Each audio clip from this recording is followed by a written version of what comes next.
कच्चे तेल की कीमतों में गिरावट, भारत के लिए फायदे का सौदा।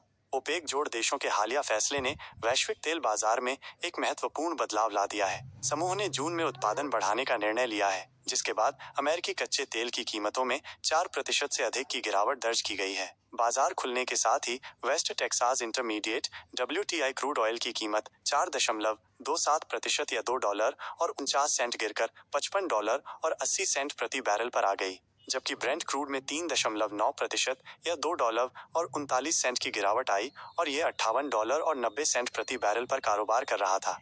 शनिवार को ओपेक जोड़ सऊदी अरब सहित 8 प्रमुख तेल उत्पादक देशों का समूह ने लगातार दूसरे महीने उत्पादन बढ़ाने का फैसला किया है। जून में बाजार में अतिरिक्त 4.11 लाख बैरल प्रतिदिन BPD तेल आएगा। इससे पहले मई में भी इतनी ही मात्रा में उत्पादन बढ़ाने का निर्णय लिया गया था। इस प्रकार केवल 2 महीनों में बाजार में कुल 8 लाख BPD अतिरिक्त तेल की आपूर्ति होगी। हालांकि गोल्डमैन सैक्स ने जून के लिए केवल 1.4 लाख BPD उत्पादन वृद्धि का अनुमान लगाया था, लेकिन वास्तविक वृद्धि इससे 3 गुना अधिक है। इस बीच अमेरिकी राष्ट्रपति डोनाल्ड ट्रंप की टैरिफ नीतियों ने वैश्विक व्यापार में अनिश्चितता बढ़ा दी है। बाजार में इस बात का डर बढ़ रहा है कि मंदी की आशंका के चलते उपभोक्ता खर्च और औद्योगिक गतिविधियां धीमी हो सकती हैं, जिससे तेल की मांग में कमी आ सकती है। अप्रैल में तेल की कीमतों में 2021 के बाद सबसे बड़ी मासिक गिरावट देखी गई। इसके चलते शेवरॉन और एक्सॉन जैसी बड़ी तेल कंपनियों के मुनाफे पर दबाव पड़ सकता है। ऑयल फील्ड सेवा कंपनियों जैसे बेकर ह्यूजेस और SLB को अब कम निवेश की आशंका है। बेकर ह्यूजेस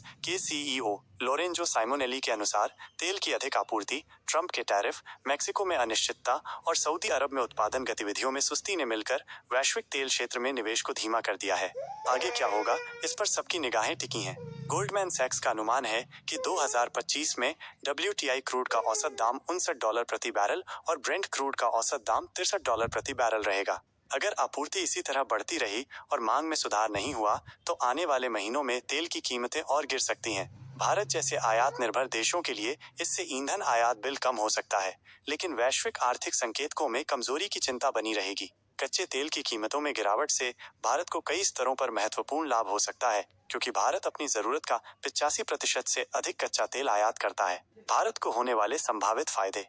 आयात बिल में कमी। जब अंतर्राष्ट्रीय स्तर पर कच्चे तेल की कीमतें गिरती हैं, तो भारत को कम डॉलर में अधिक तेल मिलता है। उदाहरण के लिए, यदि प्रति बैरल तेल की कीमत $80 के बजाय $55 हो जाती है, तो भारत को प्रति बैरल $25 की बचत होगी। चूंकि भारत सालाना लगभग 4.6 मिलियन बैरल प्रतिदिन आयात करता है, इसलिए इससे अरबों डॉलर की बचत हो सकती है। रुपए को सहारा, डॉलर में कम भुगतान करने के कारण विदेशी मुद्रा भंडार फॉरेक्स रिजर्व पर दबाव कम होता है, जिससे रुपए की वैल्यू स्थिर या मजबूत हो सकती है। महंगाई पर नियंत्रण। तेल सस्ता होने से पेट्रोल और डीजल के दाम घट सकते हैं या स्थिर रह सकते हैं। इससे परिवहन, लॉजिस्टिक्स और खाद्य वस्तुओं की लागत कम होती है, जिससे थोक मूल्य सूचकांक WPI और उपभोक्ता मूल्य सूचकांक CPI जैसी महंगाई दरों में कमी आ सकती है। चालू खाता घाटे CAD में सुधार। आयात बिल कम होने से चालू खाता घाटा कम होता है, जो भारत की अर्थव्यवस्था के लिए एक सकारात्मक संकेत है। सरकार को राजकोषीय लाभ। सरकार पेट्रोल और डीजल पर टैक्स बढ़ाए बिना अधिक राजस्व अर्जित कर सकती है। इससे सब्सिडी का बोझ कम होता है